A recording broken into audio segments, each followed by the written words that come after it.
එක අපේ රටේ නියෝජනය කරපු ක්‍රිකට් ගහලා ඉතින් වසර 4-5ක් ලංකාව නියෝජනය කරපු බිලින්ද සිල්වර්ධන මේ ඉන්නේ ගත්තත් දෙන්න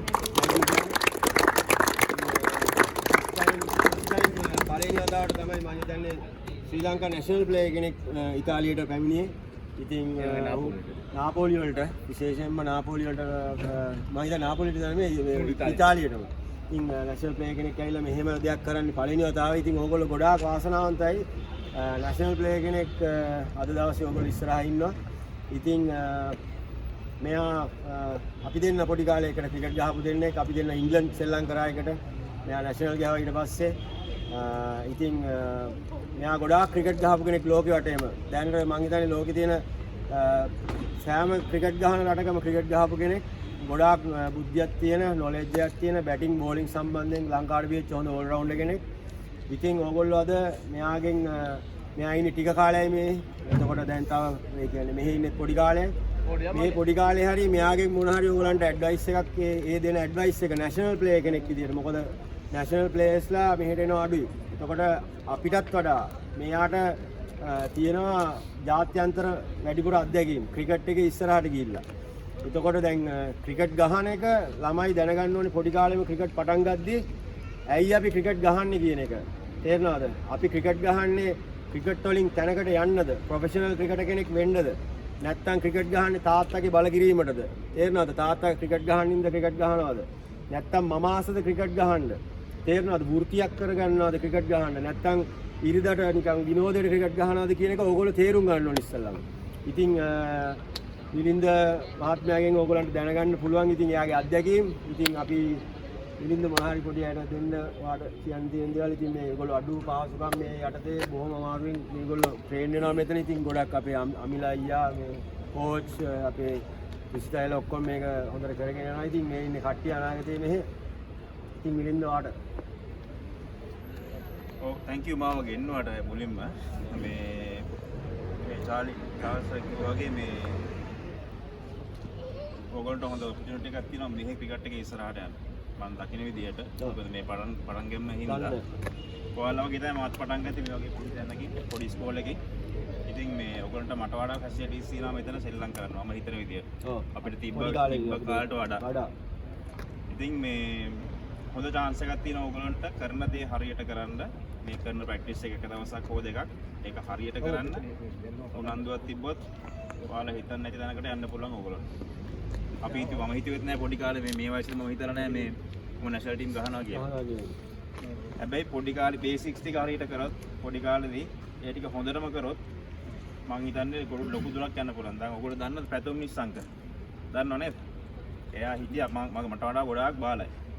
ගොඩාක් මම මෙයාලගේ මේ වගේ වයසේදී පොඩි කාලේ තාත්තා මේක හොඳටම ප්‍රැක්ටිස්. ඒ කියන්නේ බේසික් ටික හොඳටම කරා යා. තාත්තා කෝච් කෙනෙක්. මම කියන්නේ ඔයගොල්ලොත් ඒ විදිහට හොඳ බේසික්ස් ටික දැන් මේ සර්ලා මේ කියලා දෙන දේවල් ටික හරියට කරන්න, හෝම්වර්ක් කරන්න. ගෙදර දැන් මෙතන පැය දෙකක් විතරක් නෙවෙයි. ගෙදර ගිහිල්ලත් ඔය සර් කියලා දෙන දේවල් පැයක් දෙකක් පුළුවන් නම් වෙලා තියෙනවා නම් තනියෙන් කරන්න. සර්ලා වෙනවනේ ඔය හෝම්වර්ක් මොනවාරි ඔය ලිස්ට් තියනවා කරන්න. ඒවා කරන්න. ඒවා තමයි මේ අන්තිමට මැච් වලට ඉස්සරහට ඕන වෙන්නේ. ඉතින් මේ මම කියාගෙන ගියේ පොඩි කාලේ මම හිතුවෙත් නෑ මෙහෙම මේ තැනකට එන්න මෙහෙම මම ක්‍රිකට් පැත්තෙන් ටාගට් එකක් එහෙම තිබ්බ නෑ ඇත්තට පුංචි කාලේ. හැබැයි අවුරුදු දෙකක් තුනක් හොඳට කරන් යද්දී තේරෙනවා අපිට තැනකට යන්න පුළුවන් කියලා. ඒකට එන්න මේ කාලේ හරියට ප්‍රැක්ටිස් කරන්න ඕනේ. තේරෙනවද? එහෙනම් මේ සර්ලා කියන දේවල් ටික හරියට කරන්න උනන්දුවෙන් කරන්න අර කවුරුත් කියනවට කරන්න එපා ඔයගොල්ලෝ. ඒක ඇඟෙන් මෙන්න ඕනේ. ඔව් ඔයගොල්ලන්ට කියන්න ටාගට් එකක් තියාගන්න ඔයගොල්ලන්ට. මම ඉතල ටීම් එකට ගන්නවා ඔව් කියලා එහෙම මොකක් ටාගට් එකක් තියාගන්න. ඒක ඔටෝමැටිකලි එතනට යයි. ඒ හින්දා මෙතන කරන ටික ආසාවෙන් කරන්න. තන ප්‍රශ්නයක් නැහැ. බේසික්ස් ඉගෙන ගන්න. මේවා ප්‍රශ්නයක් නෙවෙයි ෆැසිලිටිස් කියන ඒවා. තේරෙනවද ඔයගොල්ලන්ට? එහෙනම් මේ සර්ලා කියන දේවල් ටික කරන්න මමත් පුළුවන් වලට සපෝට් එකක් දෙනවා. මේගොල්ලෝ ඒ හොඳ කෝචස් හදන්නේ. මේගොල්ලෝ ඉතාලියේ ඉන්නවා. ඉතින් ඔයගොල්ලන්ට සපෝට් කරන්න පුළුවන් මේ කෝච් කරන සපෝට් කරයි. ඉතින් අද හොඳ සෙෂන් එකක් කරා කියලා හිතනවා. ඔයාලා දෙන්නත් එක්ක. ඒ කියන්නේ මේගොල්ලන්ගේ ගොඩක් ඉන්නවා නැචරල් එන අයත් ඉන්නවා. දැන් උදාහරණයක් ගත්තොත් මේ පොඩි මෙයා දැන් මෙයා බැට් කරන විදිය බලන් හිටියා. ඒක ඒක යාගේ ඇඟෙන් ආපු දෙයක්. මේ ඒක අහගන්න කට්ටියම දැන් මෙයාට තියෙනවා නැචරල් බෝන් ටැලන්ට් එකක්. වාගේ නම මොකද පුතා? බැටිං. ඒ කියන්නේ අමුතුම ඒ කියන්නේ අර පැතුම් නිස්සංග වාගේ ඒ කියන්නේ බෝලේ ජජ් කරන හැටි ෂොට් සිලෙක්ෂන් ඒ කියන්නේ ඒක ඇඟින් ඇවිල්ලා තියෙන ගොඩක් කාලයක් නේ ක්‍රිකට් පටන් අරගෙන. එතකොට ඔයාගේ ටැලන්ට් එක කියන දේ ඔයා ඔලුවට ගන්න ඕනේ. දැන් මම කිව්වා අර හොඳ ටැලන්ට් එකක් තියෙනවා. හොඳට මිඩල් කරනවා ගහනවා. ඒ වගේ හෝම්වර්ක් කරන්න ඕනේ. ටාගට් එකක් තියෙනවා ඉස්සෙල්ලා. ඔයාට ඒ ටැලන්ට් එක ඇවිල්ලා ඒ ටැලන්ට් එක කවදාවත් නැති කරගන්න එපා. තේරෙනවද? එතකොට දැන් ගොඩාක් තාත්තලා මහන්සි වෙනවා. පස්සෙන් නිකන් උදාහරණයක් මම ජෝන්නිව ගන්නම්. ජෝන්නිගේ තාත්තා සෑහෙන මහන්සි වෙනවා යාව ඉදිරියට ගෙනියන්න. එතකොට ඔයා දැනගන්න ඕනේ ඒ කාලේ මේ ක්‍රිකට් ගහපු කට්ටියට ගොඩාක් ලොකු තල්ලුවක් තිබුණේ නැහැ ගෙවල් වලින්. හැමෝටම නැහැ. තේරෙනවද? එතකොට දැන් ඕගලන්ට ඒක ප්ලස් පොයින්ට් එකක්. ඕගලන්ට අඩුපාඩුවක් නැතුව හැමදේම තල්ලුව හම් වෙනවා උපරිමයෙන්ම ඕගලන්ට. තේරෙනවද? එතකොට ඕගලන්ට මොනවද කරන්න තියෙන්නේ? බේසික් ටික ඉගෙනගෙන මේ මෙයා කිව්වාගේ ගෙදර ඔක ටාගට් එකක් තියාගෙන ක්‍රිකට් ගහන එක විතරයි කරන්න තියෙන්නේ. තේරෙනවද? ඉතින් මේ හොඳ දෙයක් මම තාලයක් කියන ටැලන්ට් එක දැන් මෙයා හොඳයි කියලා කිව්වනේ. ඔව්. මං ගන්න නරකයි කියනවා නෙවෙයි. හැබැයි ටැලන්ට් එක නෙවෙයි. Hard work. Hard work. හරි. ටැලන්ට් එක පොඩ්ඩයි. හાર્ඩ් වර්ක් තමයි මේ ඉස්සරහට යන්න එක. හරි. ටැලන්ට් එක මල්ටි වල ප්ලස් පොයින්ට් එකක්. හරි. පුතා හાર્ඩ් වර්ක් කරොත් හරි. මේ ඔව් හැමෝම හાર્ඩ් වර්ක් කරන්න වෙන කිසි දෙයක් නෑ. Hard work. පුළුවන් තරම් මහන්සි වෙන්න හැම වෙලේම කෝච් ළඟින් දන්න දේවල් ටික අහගන්න. එයා වර්ධි දේවල් කියන්නේ එයා කියලා දෙන දේවල් ටික හරියට ඔලුවට ගන්න. වැරදි ටික අඩු කරගන්න. එච්චරයි සිම්පල්. හાર્ඩ් වර්ක් එක.